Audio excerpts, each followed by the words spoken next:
आपण शुणुचंती व्यासवाणी। जनगण मन अधिनायक जय हे भारत भाग्य विधाता। पंजाब सिंधु गुजरात मराठा द्राविड उत्कल बंगा।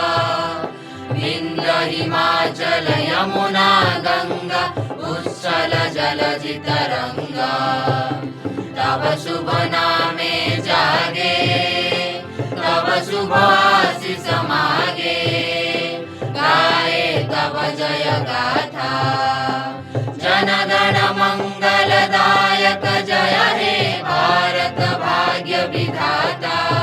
जय हे जय हे जय हे जय जय जय जय हे।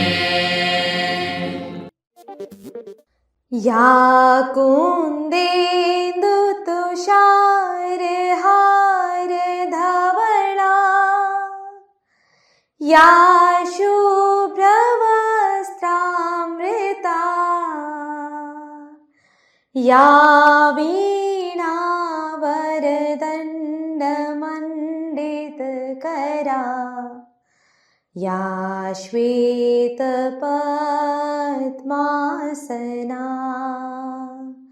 या ब्रह्माश्रुतशङ्कर प्रभृतिभिः देवैः सदा वन्दिता। सा मां पातु सरस्वती भगवती। निशेष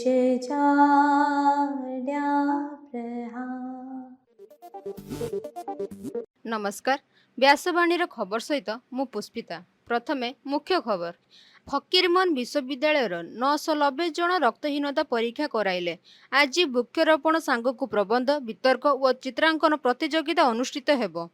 मुख्यमंत्री सहर विकास योजना 994 सहरांचल विकास प्रकल्पर शुभारंभ। आसंता 9 तारिखर राज्य में युक्त 2 नाम लेखा आरंभ हेबो। उग्रवादी आक्रमण में मणिपुर 2 जन जवान शहीद। प्रधानमंत्री नरेंद्र मोदी को जाकर्ता सरकार पक्षर स्वागत करागला। आसंता जुलाई 11 तारिख में नौसेना सामिल हेबो INS महेंद्रगिरी।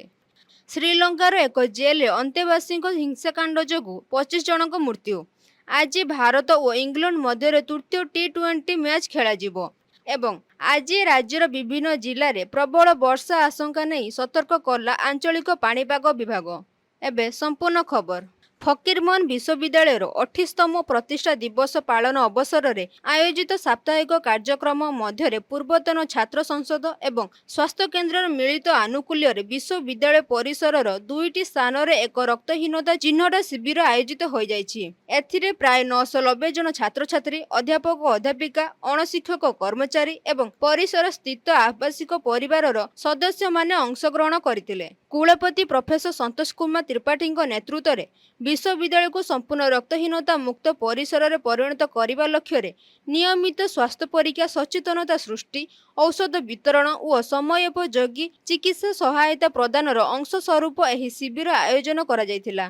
प्राक्तन छात्र संसदर सभापति डॉक्टर चौधरी सत्यव्रत नंद, स्वास्थ्य अधिकारी डॉक्टर समानंद, डॉक्टर देवदत्त दास, अध्यापिका शिवानी हांसा समन्वय रे चिकित्सक दल अंशग्रहणकारी परीक्षा करने सह स्वास्थ्य परामर्श देथिले।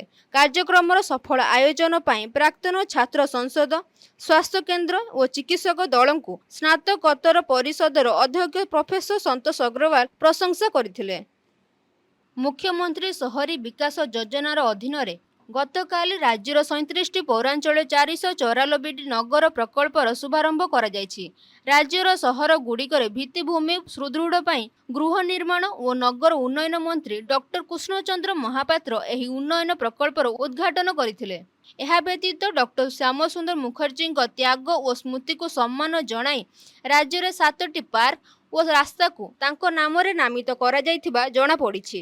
ଏହି ଅବସରରେ ଡକ୍ଟର ମହାପାତ୍ର କହିଛନ୍ତି ଯେ ଖୁବ୍ ଶୀଘ୍ର ପୁରୀରେ 2000 ଲୋକ ବସିପାରୁଥିବା ଭଳି ବିଶିଷ୍ଟ ଏକ ଅଡିଟୋରିୟମ ତିଆରି କରାଯିବ ଏବଂ 18 ନଳାର ସୌନ୍ଦର୍ଯ୍ୟକରଣ କରାଯିବ। ଓଡ଼ିଶାରେ 2026-27 ଶିକ୍ଷାବର୍ଷ ପାଇଁ ଯୁକ୍ତ 2 ନାମଲେଖା ପ୍ରକ୍ରିୟା ଆସନ୍ତା ଜୁଲାଇ 9ରୁ ଆରମ୍ଭ ହେବ। ଜୁଲାଇ 8ରେ ପ୍ରଥମ ପର୍ଯ୍ୟାୟ ମେଧା ତାଲିକା ପ୍ରକାଶ ପାଇବ ଏବଂ ମନୋନୀତ ଛାତ୍ରଛାତ୍ରୀମାନେ ଜୁଲାଇ 9ରୁ ଜୁଲାଇ 15 ମଧ୍ୟରେ ସମ୍ପୃକ୍ତ ଉଚ୍ଚ ମାଧ୍ୟମିକ ବିଦ୍ୟାଳୟରେ ନାମଲେଖା କରିପାରିବେ। ଏହି ପ୍ରକ୍ରିୟା ସାମ୍ସ ପୋର୍ଟାଲ ମାଧ୍ୟମରେ ପରିଚାଳିତ ହେଉଛି। ପ୍ରଥମ ପର୍ଯ୍ୟାୟରେ ଆସନ ନ ମିଳିଥିବା କିମ୍ବା ଉଚ୍ଚ ପସନ୍ଦର କଲେଜ ପାଇଁ ଇଚ୍ଛୁକ ଛାତ୍ରଛାତ୍ରୀ ଜୁଲାଇ 10ରୁ ଜୁଲାଇ 16 ମଧ୍ୟରେ ସ୍ଲାଇଡ୍ ଅଫ୍ ବିକଳ୍ପ ବାଛିପାରିବେ। ଦ୍ୱିତୀୟ ପର୍ଯ୍ୟାୟ ମେଧା ତାଲିକା ଜୁଲାଇ 23ରେ ପ୍ରକାଶ ପାଇବ ଏବଂ ସେହି ତାଲିକାରେ ମନୋନୀତ ଛାତ୍ରଛାତ୍ରୀଙ୍କ ନାମଲେଖା ଜୁଲାଇ 24ରୁ 28 ତାରିଖ ପର୍ଯ୍ୟନ୍ତ ହେବ। ଏହାପରେ ଖାଲି ଥିବା ଆସନ ପାଇଁ ସ୍ପଟ୍ ଆଡମିସନ ବ୍ୟବସ୍ଥା ମଧ୍ୟ କରାଯିବ। ଗତକାଲି ମଣିପୁର ଉଖରୁଲ ଜିଲ୍ଲାର ଉଗ୍ରବାଦୀଙ୍କ ଆକ୍ରମଣ ଯୋଗୁଁ ଆସାମ ରାଇଫଲ୍ସ ବାହିନୀର 2 ଜଣ ଯବାନ ଶହୀଦ ହୋଇଛନ୍ତି। ଏଥିରେ ଆଉ କେତେ ଜଣ ଯବାନ ମଧ୍ୟ ଗୁରୁତର ହୋଇଥିବାର ସୂଚନା ମିଳିଛି।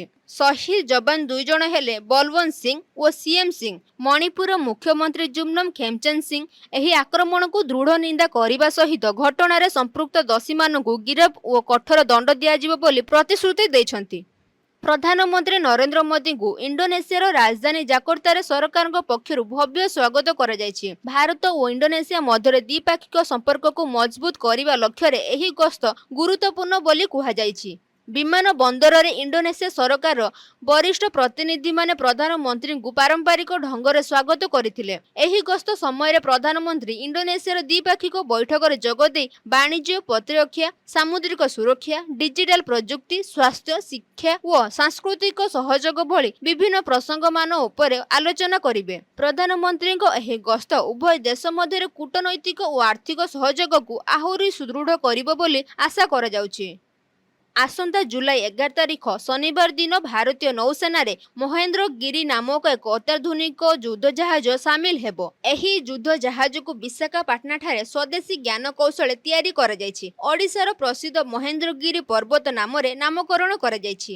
ଏହି ଯୁଦ୍ଧ ଜାହାଜରୁ ବ୍ରହ୍ମସ ଭଳି ଅତ୍ୟନ୍ତ ଶକ୍ତିଶାଳୀ କ୍ଷେପଣାସ୍ତ୍ର ଶତ୍ରୁପକ୍ଷକୁ କ୍ଷେପଣ କରାଯାଇ ପାରିବ ବୋଲି ଜଣାପଡ଼ିଛି। ଶ୍ରୀଲଙ୍କାର ରାଜଧାନୀ କଲମ୍ବୋ ଠାରୁ 55 କିଲୋମିଟର ଦୂର ନେଗୋମ୍ବ ସ୍ଥିତ ଏକ କାରାଗାରରେ କଏଦୀଙ୍କ ମଧ୍ୟରେ ଭୀଷଣ ସଂଘର୍ଷ ଘଟି ଅତି କମ୍ରେ 25 ଜଣଙ୍କର ମୃତ୍ୟୁ ହୋଇଥିବା ବେଳେ 100ରୁ ଅଧିକ ଆହତ ହୋଇଛନ୍ତି। ମୃତକଙ୍କ ମଧ୍ୟରେ ଜଣେ ଜେଲ୍ ଅଧିକାରୀ ମଧ୍ୟ ସାମିଲ ଅଛନ୍ତି। ପ୍ରାରମ୍ଭିକ ସୂଚନା ଅନୁଯାୟୀ ଜେଲ୍ ଭିତରେ ନିଶା କାରବାରକୁ ସମର୍ଥନ ଓ ବିରୋଧ କରୁଥିବା ଦୁଇ ଗୋଷ୍ଠୀ ମଧ୍ୟରେ ରବିବାର ଦିନ ହିଂସା ଆରମ୍ଭ ହୋଇ ସୋମବାର ଦିନକୁ ଭୀଷଣ ରୂପ ନେଇଥିଲା। ଏହି ସଂଘର୍ଷ ପରେ ଜେଲ୍ ଚାରିପାଖରେ ସୁରକ୍ଷା ବ୍ୟବସ୍ଥାକୁ ଅଧିକ ମଜବୁତ କରାଯାଇଥିବା ବେଳେ ହିଂସା ରୋକିବା ପାଇଁ ସ୍ୱତନ୍ତ୍ର କାର୍ଯ୍ୟବାହିନୀ ନିୟୋଜିତ କରାଯାଇଛି। ଜେଲ୍ ବିଭାଗର ଗଣମାଧ୍ୟମ ମୁଖ୍ୟମନ୍ତ୍ରୀ ଏସ୍.ସି. ଗଜନାୟକ କହିଛନ୍ତି ଯେ ବିବାଦର କାରଣ ଜାଣିବା ପାଇଁ ଏକ ସ୍ୱତନ୍ତ୍ର ତଦନ୍ତକାରୀ ଦଳ ଗଠନ କରାଯାଇଛି। ଭାରତ ଓ ଇଂଲଣ୍ଡ ମଧ୍ୟରେ 5 ମ୍ୟାଚ୍ ବିଶିଷ୍ଟ ଟି20 ଶୃଙ୍ଖଳାର ତୃତୀୟ ମ୍ୟାଚ୍ ଆଜି ଖେଳାଯିବ। ଉଭୟ ଦଳ ବିଜୟ ଲକ୍ଷ୍ୟରେ ପଡ଼ିଆକୁ ଓହ୍ଲାଇବେ। ଶୃଙ୍ଖଳାରେ ତିଷ୍ଠି ରହିବା ପାଇଁ ଭାରତକୁ ଏହି ମ୍ୟାଚ୍ ଜିତିବା ଲାଗି ପଡ଼ିବ। ଏହି ମ୍ୟାଚ୍ ଜିତିବାକୁ ପଡ଼ିବ। ଅନ୍ୟପଟେ ଇଂଲଣ୍ଡ ବିଜୟ ଧାରା ବଜାୟ ରଖିବାକୁ ପ୍ରୟାସ କରିବ। ଉଭୟ ଦଳର ମୁଖ୍ୟ ଖେଳାଳିଙ୍କ ପ୍ରଦର୍ଶନ ଉପରେ କ୍ରିକେଟ ପ୍ରେମୀଙ୍କ ନଜର ରହିଛି। ଏବେ ପାଣିପାଗ ଖବର। ଆଞ୍ଚଳିକ ପାଣିପାଗ ବିଭାଗ ପକ୍ଷରୁ ଓଡ଼ିଶାର ବିଭିନ୍ନ ଜିଲ୍ଲାରେ ପ୍ରବଳରୁ ଅତି ପ୍ରବଳ ବର୍ଷା ପାଇଁ ସତର୍କ ସୂଚନା ଜାରି କରାଯାଇଛି। ବଙ୍ଗୋପସାଗରରେ ସୃଷ୍ଟ ଅବପାତ ପ୍ରଭାବରେ ରାଜ୍ୟରେ ମୌସୁମୀ ବାୟୁ ଅଧିକ ସକ୍ରିୟ ହୋଇଛି।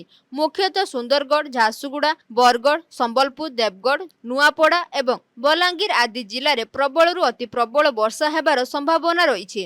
ଏହା ବ୍ୟତୀତ ଅନୁଗୁଳ, କେନ୍ଦୁଝର, ମୟୂରଭଞ୍ଜ, ବୌଦ୍ଧ, କଳାହାଣ୍ଡି, କନ୍ଧମାଳ ଏବଂ ନବରଙ୍ଗପୁର ଜିଲ୍ଲାର କିଛି ସ୍ଥାନରେ ମଧ୍ୟ ପ୍ରବଳ ବର୍ଷା ନେଇ ୟେଲୋ ୱାର୍ଣ୍ଣିଂ ଜାରି କରାଯାଇଛି। ଉପର ମୁଣ୍ଡରେ ପ୍ରବଳ ବର୍ଷା ଯୋଗୁଁ ଜଳସ୍ତର ବୃଦ୍ଧି ପାଇଥିବାରୁ ହୀରାକୁଦ ଜଳ ଭଣ୍ଡାରରୁ ଚଳିତ ବନ୍ୟା ଋତୁରେ ପ୍ରଥମ କରି 9ଟି ଗେଟ୍ ଖୋଲାଯାଇ ବନ୍ୟା ଜଳ ନିଷ୍କାସନ କରାଯାଉଛି। ତଳିଆ ଅଞ୍ଚଳରେ ଜଳବନ୍ଦୀ ସମସ୍ୟା ଦେଖାଦେଇପାରେ। ଏଥିସହ ସମୁଦ୍ର ଅଶାନ୍ତ ରହିଥିବା କାରଣରୁ ମତ୍ସ୍ୟଜୀବୀମାନଙ୍କୁ ସମୁଦ୍ର ମଧ୍ୟକୁ ନ ଯିବା ପାଇଁ ପରାମର୍ଶ ଦିଆଯାଉଛି ଏବଂ ଆସନ୍ତା 12 ତାରିଖରେ ପୁଣି ଏକ ଘୂର୍ଣ୍ଣିବଳୟ ସୃଷ୍ଟି ହେବା ସମ୍ଭାବନା ରହିଛି। ଏବେ ଆସନ୍ତୁ ଶୁଣିବା ଆଜିର ସ୍ୱାସ୍ଥ୍ୟବାଣୀ। ବଜ୍ରପାତ ବା ଘଡ଼ଘଡ଼ି ଏକ ପ୍ରାକୃତିକ ବିପର୍ଯ୍ୟୟ। ସାଧାରଣ ମାର୍ଚ୍ଚ ମାସରୁ ଜୁନ୍ ମାସ ମଧ୍ୟରେ ଅଧିକ ବିଜୁଳି ଓ ଘଡ଼ଘଡ଼ି ମାରେ। କେବଳ ସାବଧାନତା ଏବଂ ସଚେତନତା ଦ୍ୱାରା ବଜ୍ରପାତ ବିପତ୍ତିରୁ ନିଜକୁ ସୁରକ୍ଷିତ ରଖିପାରିବେ। ବଜ୍ରପାତ ଶବ୍ଦ ଶୁଣିବା ମାତ୍ରେ ଖୋଲା ସ୍ଥାନରୁ କୌଣସି ପକ୍କା ଘର ଭିତରକୁ ଚାଲି ଯାଆନ୍ତୁ। ଘର ଭିତରେ ଥିଲେ କବାଟ ଝରକା ବନ୍ଦ କରିଦିଅନ୍ତୁ ଏବଂ କାନ୍ଥ ଠାରୁ ନିଜକୁ ଦୂରେଇ ରଖନ୍ତୁ।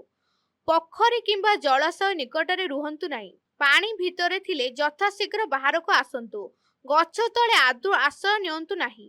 ଖୋଲା ପଡ଼ିଆରେ ଛିଡ଼ା ହୋଇ ରୁହନ୍ତୁ ନାହିଁ। ବିଲରେ କାମ କରୁଥିଲେ ତୁରନ୍ତ ସେହି ସ୍ଥାନରୁ ଏକ ଶୁଖିଲା ସ୍ଥାନକୁ ଚାଲି ଯାଆନ୍ତୁ। ଅତି କମ୍ରେ ପାଣିରୁ ଉଠି ହିଡ଼ ଉପରକୁ ଉଠି ଆସନ୍ତୁ। ସାଇକେଲ କିମ୍ବା ମୋଟର ସାଇକେଲ ଚଲାଉଥିଲେ ନିରାପଦ ସ୍ଥାନରେ ଆଶ୍ରୟ ନିଅନ୍ତୁ। ବିଦ୍ୟୁତ ଖୁଣ୍ଟି କିମ୍ବା ତାର ଠାରୁ ଦୂରେଇ ରୁହନ୍ତୁ। ହାତରେ ମାଛ ଧରା ବନିଶୀ, ଲୁହା ବେଣ୍ଟ, ଛତା କିମ୍ବା ଲୁହା ଛଡ଼ ଧରନ୍ତୁ ନାହିଁ। ଘଡ଼ଘଡ଼ି ସମୟରେ ମୋବାଇଲ ଫୋନ, ବୈଦ୍ୟୁତିକ ଉପକରଣ ବ୍ୟବହାର କରନ୍ତୁ ନାହିଁ। ବଜ୍ରପାତ ସମୟରେ ଯଦି ଏକାଧିକ ଲୋକ ଏକତ୍ରିତ ଥାନ୍ତି, ପରସ୍ପର ଠାରୁ ଅଲଗା ହୋଇ ରହିଲେ ଆଘାତ ସଂଖ୍ୟା କମିଥାଏ। ବଜ୍ରପାତ ଠାରୁ ନିଜକୁ ସୁରକ୍ଷିତ ରଖିବା କୌଶଳ ସମ୍ପର୍କରେ ରେଡିଓ ବାର୍ତ୍ତା ଶୁଣନ୍ତୁ ଏବଂ ଟେଲିଭିଜନରେ ପ୍ରସାରିତ ସତର୍କତାମୂଳକ ପଦକ୍ଷେପ ସବୁ ଦେଖନ୍ତୁ। ବଜ୍ରପାତ ସମୟରେ ସତର୍କ ରୁହନ୍ତୁ। ନିଜର ମୂଲ୍ୟବାନ ଜୀବନ ବଞ୍ଚାନ୍ତୁ। ଆଜିର ଖବରକୁ ଏଇଠି ରଖୁଛୁ। ନମସ୍କାର।